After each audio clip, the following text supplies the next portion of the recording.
Visakha east TDP hat trick కొట్టిన నియోజకవర్గం ఇది. 2 సార్లు అభ్యర్థులను మార్చిన విజయం దక్కించుకోలేకపోయింది వైసీపీ. సో సామాజిక సమీకరణాలను పక్కన పెట్టి స్వయంగా విశాఖ ఎంపీనే బరిలోకి దింపింది వైసీపీ. కమ్మ సామాజిక వర్గానికి చెందిన వెలగపూడిని ఓడించేందుకు అదే సామాజిక వర్గానికి చెందిన ఎంవీవీని బరిలోకి దింపింది. మరి ఇద్దరిలో ఎవరికి విజయావకాశాలు ఎక్కువ?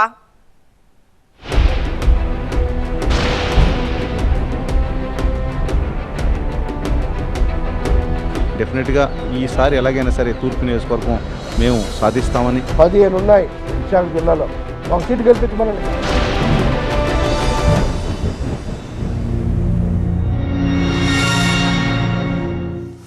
కొరకరాని కొయ్య అంటుంటారు.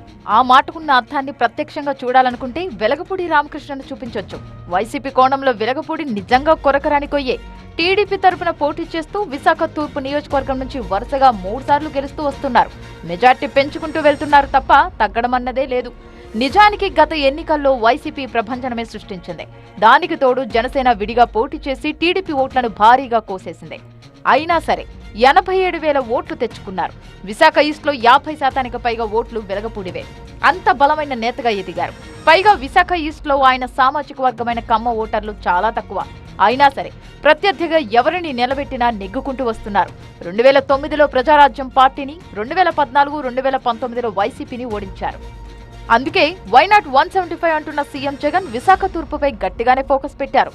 సామాజిక వర్గాలు, ఆర్థిక అంశాలు వడపోసి విశాఖ ఎంపీగా ఉన్న ఎంఈవి సత్యనారాయణను పోటీగా దించబోతున్నారు. నిజానికి వెలగపూడిని ఓడించే అభ్యర్థి కోసం గత 2 ఏళ్లుగా వెతుకుతోంది వైసీపీ. నిన్న మొన్నటి వరకు వైసీపీ నగర అధ్యక్షుడిగా ఉన్న ఎమ్మెల్సీ వంశీకృష్ణను బరిలో దింపుదామని అనుకుంది. యాదవ్ సామాజిక వర్గం బలంగా ఉండటంతో వెలగపూడిని ఢీకొట్టొచ్చు అనుకున్నారు. గత ఎన్నికల్లో వెలగపూడిపై పోటీ చేసిన విజయ నిర్మల, గొలగాని హరివెంకట కుమారి కూడా యాదవ్ సామాజిక వర్గమే. ఈ ముగ్గురిని యాక్టివేట్ చేశారు సీఎం జగన్. వంశీకృష్ణకు ఎమ్మెల్సీ, అక్రమాని విజయ నిర్మలకు వీఎంఆర్డీఏ చైర్పర్సన్, వెంకట కుమారికి విశాఖ మేయర్ పదవి ఇచ్చారు. బలమైన సామాజిక వర్గానికి చెందిన ముగ్గురిని వెలగపూడిని ఓడించేందుకు పెట్టారు. అయినా సరే తూర్పులో టీడీపీని ఓడించేంత బలం రాలేదనుకున్న సీఎం జగన్ అనూహ్యంగా విశాఖ ఎంపీ ఎంఈవి సత్యనారాయణను విశాఖ తూర్పు ఇన్ఛార్జిగా నియమించారు. అటు వెలగపూడి, ఇటు ఎంఈవి సత్యనారాయణ ఇద్దరు కమ్మ సామాజిక వర్గ నేతలనే పెట్టడం వెనుక ఏమైనా లెక్కలున్నాయా? విశాఖ ఈస్ట్ నియోజకవర్గంలో 2.5 లక్షల ఓటర్లున్నా సరాసరిన పోల్ అయ్యేది 1,80,000 ఓట్లు మాత్రమే. అందులో యాదవ్ సామాజిక వర్గానికి చెందిన ఓట్లు 50,000 ఉంటే, కాపు సామాజిక వర్గ ఓట్లు 40,000 వరకు ఉంటాయి. మిగతావి వెలమ, కళింగ, శెట్టిబలిజ ఓట్లు. కానీ విశాఖ ఈస్ట్ లో టీడీపీ నుంచి వరుసగా 3 సార్లు విజయం సాధించిన వెలగపూడి రామకృష్ణబాబు మాత్రం కమ్మ సామాజిక వర్గానికి చెందిన నేత. ఈ సెగ్మెంట్ లో యాదవ ఓటర్లు ఎక్కువగా ఉన్నారన్న కారణంతో వైసీపీ గత 2 సార్లు యాదవ్ సామాజిక వర్గానికి చెందిన వంశీకృష్ణ, అక్రమాని విజయ నిర్మలను నిలబెట్టినా ఫలితం దక్కలేదు.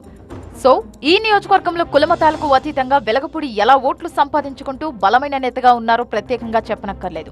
అంటే వెలగపూడిని ఢీ కొట్టేందుకు అదే కమ్మ సామాజిక వర్గానికి చెందిన ఎంఈవిని రంగంలోకి దించారు. ఈ పరిణామాలతో ఎమ్మెల్సీ వంశీకృష్ణ వైసీపీకి రాజీనామా చేసి జనసేనలో చేరారు. యాదవ్ ఓట్లు ఎంఈవికి పడకుండా చేస్తానంటూ వంశీకృష్ణ ఓ శపథం కూడా చేశారు. పైగా గత ఎన్నికల్లో వైసీపీ ఓటమికి కారణం విజయ నిర్మలకు వంశీకృష్ణ నుంచి మద్దతు లేకపోవడమేనన్న టాక్ ఉంది. అయినా సరే విజయ నిర్మల కూడా వంశీకృష్ణలాగే అసంతృప్తితో ఉన్నారన్న ప్రచారం జరుగుతోంది. ఎంఈవిని విశాఖ ఈస్ట్ సమన్వయకర్తగా నియమించడాన్ని జీర్ణించుకోలేకపోతున్నారని తెలుస్తోంది. ఈసారి పార్టీ మారిన వంశీకృష్ణ తాను ఎమ్మెల్యేగా గెలవడం కంటే వైసీపీ ఓటమికి ఎక్కువగా కట్టుబడి ఉన్నట్టు కనిపిస్తోంది. అటు అక్రమాని వర్గీయులు కూడా ఎంఈవికి ఎంతవరకు మద్దతిస్తారో చూడాల్సి ఉంది. ఒక విధంగా యాదవ్ సామాజిక వర్గం ఈస్ట్ నియోజకవర్గంలో వైసీపీకి దూరం కాబోతుందన్న సంకేతాలైతే బలంగా వినిపిస్తున్నాయి. ఇలాంటి పరిస్థితుల్లో టీడీపీ అభ్యర్థి వెలగపూడి రామకృష్ణను ఓడించడానికి సీఎం జగన్ వేసిన లెక్కలు పనిచేస్తాయా అన్న అనుమానాలు కలుగుతున్నాయి.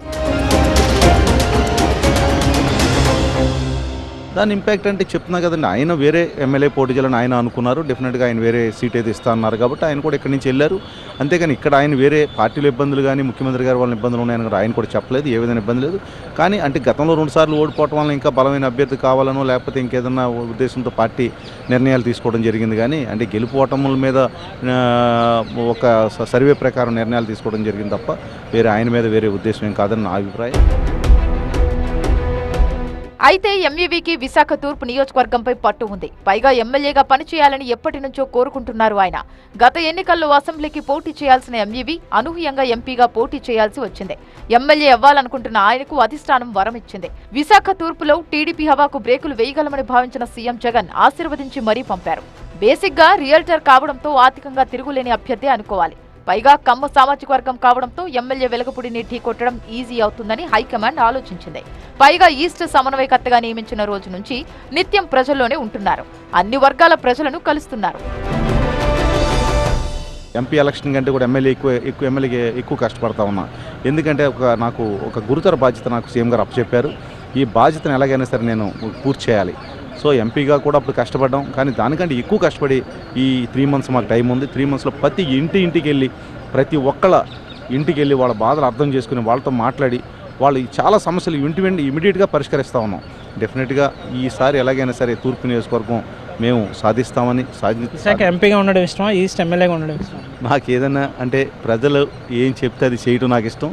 అదేవిధంగా మా నాయకులు ఎవరైతే ఉన్నారో గౌరవ ముఖ్యమంత్రి వర్యులు జగన్మోహన్ రెడ్డి గారు, ఆయన ఏ ఆదేశాలు ఇస్తే ఆ ఆదేశాల ప్రకారం నేను నడుచుకుంటానని కూడా తెలియజేస్తున్నా. విశాఖ తూర్పులో గెలిపే లక్ష్యంగా ఎంవీవీ పనిచేసుకోపోతున్నారు. కానీ వెలగపూడి కంటే పార్టీని వదిలిన ఎమ్మెల్సీ వంశీకృష్ణ నుంచి ఎక్కువ ప్రమాదం కనిపిస్తోంది. యాదవ సామాజిక వర్గంలో కనీసం 50,000 ఓట్లను ప్రభావితం చేయగలరు వంశీకృష్ణ. 2009లో 40,000 ఓట్లు, 2014లో 52,000 ఓట్లు వచ్చాయి. ఇప్పుడు జనసేనలో చేరారు కాబట్టి బలం ఇంకాస్త పెరిగింది. పైగా ఎమ్మెల్సీ వంశీకృష్ణ, ఎంపీ ఎంవీవీ మధ్య ఎప్పటి నుంచో రాజకీయ వైరం ఉంటుందన్నారు. అలాంటిది ఎంవీవీని తీసుకువచ్చి విశాఖ తూర్పు నియోజకవర్గంలోనే కూర్చోబెట్టారు సీఎం జగన్. దీంతో వంశీకృష్ణ తీవ్ర అసంతృప్తి వ్యక్తం చేశారు. అందులోనూ తూర్పు సమన్వయకర్తగా వచ్చిన ఎంవీవీ వంశీకృష్ణ క్యాడర్ను పూర్తిగా పక్కన పెట్టారనే టాక్ ఉంది. అందుకే సీఎం జగన్ ఎమ్మెల్సీగా అవకాశం ఇచ్చిన విశాఖ తూర్పులో తనను అణిచివేసేలా ఎంవీవీని తీసుకువచ్చారు అన్న కసి, ఆగ్రహంతో పార్టీని వీడారు. సమయం వచ్చినప్పుడు ఖచ్చితంగా రిటర్న్ గిఫ్ట్ ఇస్తానంటూ ఎంవీవీని ఉద్దేశిస్తూ ఛాలెంజ్ చేశారు. రాజకీయ క్షోభ ఎలా ఉంటుందో త్వరలోనే ఎంవీవీకి చూపిస్తానంటూ ఘాటుగానే మాట్లాడుతున్నారు. సో నేను దయచేసి మీకు చెప్తా ఉన్నా, నమ్ముకున్న వాళ్ళు పోగొట్టుకుంటే ఇప్పుడున్న మంత్రులు గెలిపించమనండి. రేపు ఒక సీటు గెలిపించమనండి. 15 ఉన్నాయి ఉమ్మడి విశాఖ జిల్లాలో. ఒక సీటు గెలిపించమనండి. ఉత్తరాంధ్ర అంతా తిరుగుతాం, రాష్ట్రం అంతా తిరుగుతాను. నాకు తెలిసిన వాళ్ళు, నా అభిమానులు, మా బీసీ సోదరులు, మా ఎస్టీ సోదరులు ఎక్కడెక్కడ ఉన్నారో ప్రతి చోట కూడా తిరుగుతాం. విశాఖ తూర్పు నియోజకవర్గంలో వైసీపీ నుంచి ఎంవీవీ పోటీ చేస్తున్నారు. సరే, మరి ఇక్కడ టీడీపీనే పోటీ చేస్తుందా? జనసేనతో పొత్తు ఉంది కాబట్టి ఈ మధ్య ఆ పార్టీలో చేరిన వంశీకృష్ణ టికెట్ కోసం పోటీ పడతారా? నిజానికి టీడీపీ నుంచి వెలగపూడి రామకృష్ణ పోటీ చేస్తారని తెలిసినా జనసేన తరపున పోటీ చేసేందుకు జీవీఎంసీ కార్పొరేటర్ పీతల మూర్తి యాదవ్ ఎప్పటి నుంచో ప్రయత్నాలు చేస్తున్నారు.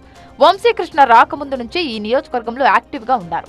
రిషికొండపై తవ్వకాలు, నిర్మాణాలపై న్యాయ పోరాటం చేస్తున్నది ఈ పీతల మూర్తినే. సో వంశీకృష్ణ రాకతో మొత్తం ఈక్వేషన్సే మారిపోతున్నాయి. జనసేన పోటీ చేస్తుందా? వెలగపూడిని పోటీకి దూరంగా ఉంచేలా చేయగలుగుతుందా? అలా చేయగలిగితే జనసేన నుంచి వంశీకృష్ణ పోటీ చేస్తారా, పీతల మూర్తినా? ఈ క్లారిటీ రావాల్సి ఉంది. ఓవైపు పొత్తు, సీట్ల పంపిణీపై టీడీపీ కసరత్తు చేస్తుంటే వైసీపీ ఏకంగా అభ్యర్థినే ఫిక్స్ చేసి బరిలో దింపింది. సో జరగబోయే పోటీ ఎలా ఉంటుందో చూడ్డమే మిగిలింది.